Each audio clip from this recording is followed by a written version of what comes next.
Terus memang banyak sih pria yang suka saya, nggak muda, nggak tua. Saya sehari itu bisa sampai 7 kali sama mereka tidur gitu. Tunggu, 7 kali tidur?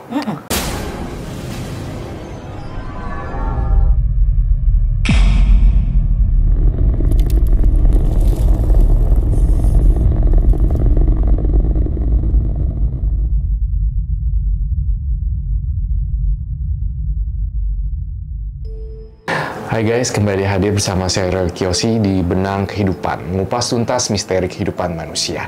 Hari ini saya kedatangan partisipan bernama Ibu Sumiati yang ingin bercerita dan berbagi cerita mistisnya kepada saya di Benang Kehidupan. Selamat datang Bu Sumiati ya? Iya, Salam Bu kenal Sumiati. Bu Sumiati. Jadi Bu Sum hari ini ada cerita apa yang ingin berbagi dengan Roy hari ini? Ya gini loh, saya itu sejak dulu suka sama pria-pria. Oh, oke. Terus Sejak dulu suka dengan pria-pria. Terus saya pengen supaya pria bisa suka sama saya. Itu sampai saya cari dukun-dukun kemana-mana. Oh gitu. Yang terakhir saya pakai dukun yang di Gunung Kelut. Dukun yang di Gunung Kelut? Oh gitu. Maksudnya gimana sih itu ceritanya? Melakukan ritual atau? Iya, terus tanya gimana caranya supaya semua pria itu suka sama saya. Nah, terus saya dibawa pegangan juga sama dia gitu. Nah, habis itu terus memang banyak sih pria yang suka saya. Nggak muda, nggak tua. Saya sehari itu bisa sampai 7 kali sama mereka tidur gitu. Tunggu, 7 kali tidur? Dengan pria yang berbeda? Iya. Wow, luar biasa, Bu Sum. Ya karena mungkin ya pegangan dari Gunung Kelut itu kali kayak. Oh gitu. Jadi kalau saya boleh tahu tahun berapa itu Bu Sum di ritual Gunung Kelut? Berapa tahun? Berapa ya? Ada 5-6 tahun. 5-6 tahun. Dari sana. Dari sebelumnya, sana. sebelumnya. Berarti sebelumnya juga udah? Udah, cuma kurang. Oh kurang. Oh berarti dari dulu juga udah, tapi ditambah lagi, kemudian makin jadi gitu. Dan pemirsa tadi sempat dimention 1 hari 7 orang dan 7 melakukan beda. hubungan intim. Iya. Wow, luar biasa. Nah, sekarang Bu Sum umurnya berapa? Sekarang 68. 68, berarti masih nih. Sampai sekarang masih berganti-ganti pria. Iya, masih. Oh. Ya karena satu kebutuhan ya, kebutuhan hidup ya. Kebutuhan hidup.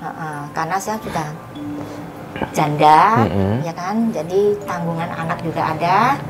Nah, awalnya sih saya nggak mau diajak tidur, maunya cuma berteman aja gitu kan.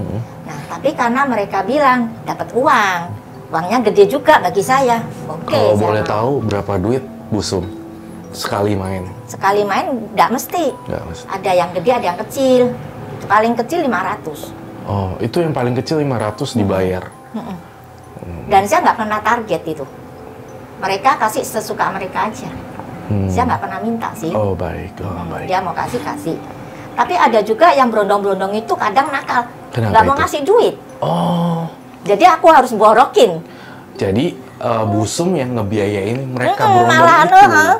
Udah dia keenakan bubuk sama aku masih keluar duit lagi. Oh. Nah, tapi paling enak sih sama om-om girang ya. Om-om girang gimana itu? Coba aku kurang paham. Om-om girang itu orangnya dia sukanya kan ke bar-bar. Oh berarti Bu Sum juga pergi ke bar? Iya. Untuk memancing laki-laki itu juga? Iya. Padahal Bu Sum sebenarnya kalau dilihat dari perawakannya kan biasa ya. Maaf ya, maksudnya udah berumur gitu. Iya, justru ke bar. itu. Nah, ketemu om-om. Ya happy sih, Roy itu happy banget. Iya.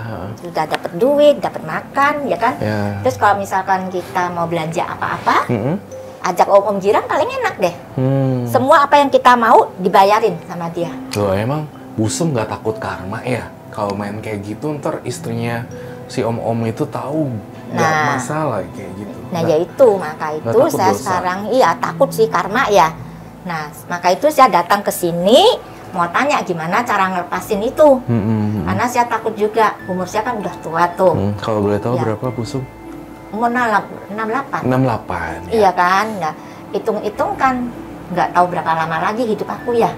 Kalau saya nggak mulai sekarang tobat, nanti takutnya ajak di akhirat. Azab di akhirat. Yang saya takut itu. Maka saya datang minta sama Pak Roy, gimana caranya ngelepas. Tapi selain itu juga saya ada penghasilan. Ya kan? Kan lepas itu kalau saya nggak ada penghasilan, gimana anak sama cucu aku? Nah, berarti artinya kan ada sisi kayak takut juga ngelepasnya berarti Bu Sum. Kalau kayak rada masih sedikit nggak ikhlas berarti dong. Ya masalahnya Kalau itu tadi, duit. Lepas, tapi harus ada income lain. Penghasilan. Berarti kalau nggak ngelepas, jadi ngerti kayak gitu ya maksudnya? Ya, ketakutan ada sih ya, ketakutan kalau nggak ada dana masuk, ya kan? Karena kan kita hidup butuh duit ya. Nah itu, tapi kalau ada jalan keluar untuk lebih bagus dan menghasilkan, apa salahnya kita rubah? Betul. Ya kan? Nah di situ saya pikirnya, makanya ini saya lagi tanya sama Roy gimana solusinya. Tapi Bu Sum sendiri udah pasti kan pengen lepas ini kan sebenarnya. Iya, udah capek. Kalau secapek-capeknya itu sebenarnya apa, gangguan makhluk gaib atau emang udah bos? Maksudnya udah nggak bisa ngelayanin pria? Maksudnya gangguan makhluk halus atau apa? Iya, itu termasuk itu. Ada gangguan gaib juga? Iya, karena kan kita kan mintanya dari Gunung Kelut kan? Iya. Itu lebih, itu apa ya? Aku bilang ya. Pakai ada perjanjian gaib dengan Gunung Kelut waktu itu? Aku nggak ada janji sih, cuma aku ada bilang kalau saya cuma minta supaya semua pria seneng saya dan saya dapat hasil, nanti saya akan datang lagi. Aduh, setiap tahun? Tuh. Iya, mesti diperpanjang kan? Nah itu dia nih pemirsa di rumah juga, dia pembelajaran juga buat teman-teman di rumah kalau melakukan perjanjian gaib. Itu pasti setiap tahunnya atau setiap saatnya pasti harus tor muka ya ke sana. Ya. Kalau enggak pasti kayak ada kurang hasil gitu. Kurang hasil. Rasanya seperti itu. Baik. Semoga ya Bu Sumnya ini benar-benar mau tobat sih sebenarnya. Iya, sudah lihat umur ya kan takut juga toh. Tapi Bu Sum nggak apa-apa nih, hari ini kita berbagi cerita sebenarnya, takutnya nggak ketahuan sama om-omnya atau berondong-berondong yang lain. Ya, saya juga harus minta maaf sama mereka ya. Minta maaf? Iya, karena mereka mungkin masih ada istri-istrinya juga kan. Iya. Ya kan, istri kalau tahu mesti luka hatinya. Apalagi kita sama cewek. Betul. Nah, itu yang saya apalagi mereka taunya suami-suami mereka selingkuh dengan wanita tua ya, maksudnya berusia ya, berumur. Iya, saya juga harus minta maaf sama istri-istri mereka lah. Ya. Betul. Takutnya nanti didoain yang enggak mati celaka aku. Iya, betul. Mereka pasti nggak terima kan? Karena perbuatan saya terhadap suami mereka. Tapi nggak ada yang sempat ketahuan ya, Bu Sum? Ya selama ini nggak sih, amit-amit. Masih aman. Iya. Amit-amit sih. Ya itu. Terus yang berkesan sama saya itu sama om-om girang itu. Om-om girang. Belanja dibayarin. Kita pengen makan apa, diajak. Dia yang bayar. Nah terus kalau kita tidur sama dia, uang paling banyak dia kasih. Oh iya. Aku nggak minta, tapi dia kasih sendiri. Enak justru. Iya, sama anak muda yang celaka itu kadang nggak mau bayar. Oh, abis main nggak mau dibayar apa? Iya. Maksudnya abis main nggak ngebayar Bu Sum? Iya, nggak ngasih duit. Tapi kadang bilang, aku lapar nih, mau beli ini. Kita duitin, beliin kan. Sebenarnya ngapain juga ya, borokin berondong. Iya. Kan kepikiran ya. Tapi malah mungkin karena enak apa ya. Iya, karena berondong. Juga ada temen gitu ya, jadi terhibur juga lah. Itu pikiran saya di situ. Oke, baik. Jadinya maksud saya sekarang ini saya pengen lepas semuanya. Baik. Saya nggak mau nanti saya meninggal jadi jelek di mata warga. Wow, berarti ya moga-moga nggak ada warga yang tahu tentang ini ya. Ya, semoga gitu.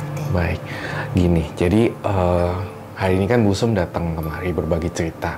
Mudah-mudahan saya bisa memberikan solusi.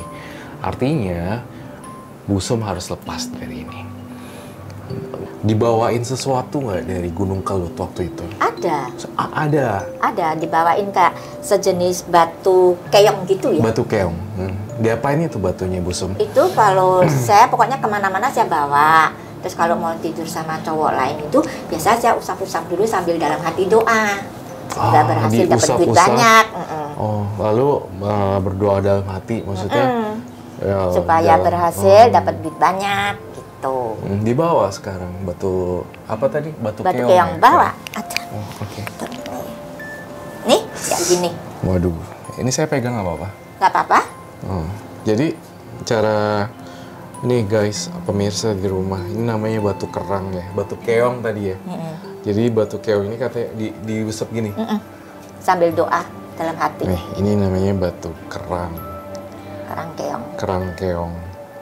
Jadi katanya Bu Sum ini diusapin terus udah gitu para laki-laki bisa tunduk sama Bu Sum. Iya. Bu Sumiati jadi pakai ini. Dapat duit banyak. Dapat duit banyak. Ikhlas nih kalau ini saya sita nih. Iya, asal benar-benar saya bisa lepas ya dari kerjaan itu dan saya bisa jadi wanita yang lebih baik.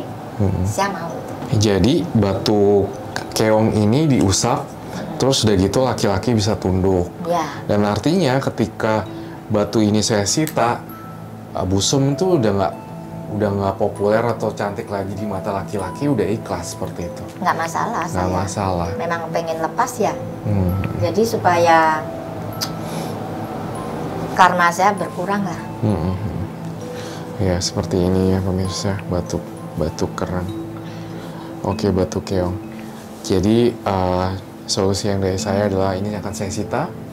Kemudian juga aku menyarankan untuk Bu Sum melakukan banyak perbuatan-perbuatan baik di bidang apapun itu. Jadi kalau misalnya Bu Sum sekarang kehilangan banyak pria, menurut saya itu adalah resiko Bu Sum. Penghasilan juga kurang. Penghasilan juga kurang, ya udah. Bu Sum sekarang hobinya apa Bu Sum? Catering kah atau bidang pendidikan atau yang lain seperti itu? Saya suka sih ngajar ya ke satu, terus bisa juga berbisnis. Berbisnis, makanya gini. Jadi Bu Sum sekarang udah nggak usah kebar lagi, udah nggak usah cari-cari cowok lagi, bisnis bidang pendidikan kan tadi sama apa tadi? Ngajar sama berbisnis. Berbisnisnya bisnis apapun itu ya sebenarnya. Ada beberapa sih, kayak produk di PT Best, terus ada juga yang di Kowai, ada juga yang di Formi, tapi semua itu kebanyakan di bidang kesehatan. Baik. Itu pun Bu Sum harus fokus dengan kerjaan-kerjaan itu, dan batu ini akan saya larung ke laut dan akan saya hancurin dan saya buang. Jadi ini akan saya sita dan semoga saya berharap nanti Bu Sum juga ngelakuin ini Bu Sum.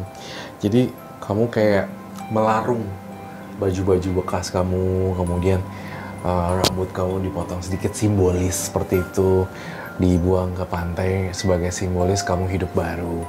Udah bersih ya itu ya, jadi ini nggak ganggu saya lagi ya. Nggak bakal ganggu Bu Sum lagi. Terus kemudian Bu Sum kalau punya baju-baju bekas, kasih ke orang-orang, sedekah seperti itu, biar energi negatifnya Bu Sum yang dulu-dulu hilang. Jadi banyak ngelakuin, banyak bersedekah, yang sumbang baju lah, sumbang kalau memang bidang pendidikan, kasih orang pendidikan gratis dan segala macam. Jadi Bu Sum benar-benar udah tobat dan bersih dari dunia beginian. Ya, semoga Bu Sum bisa kembali ke jalan yang benar dan semoga Bu Sum bahagia. Ingat pesan aku tadi, berbuat baik yang banyak, yang kayak tadi itu, kayak bagi-bagi baju dan segala macam. Ya, dan ini pemirsa di rumah, ini adalah sebuah pembelajaran buat kita kalau kita pakai apa sih ini namanya, pesugihan apa? Ya, pemikat ya. Pemikat ya.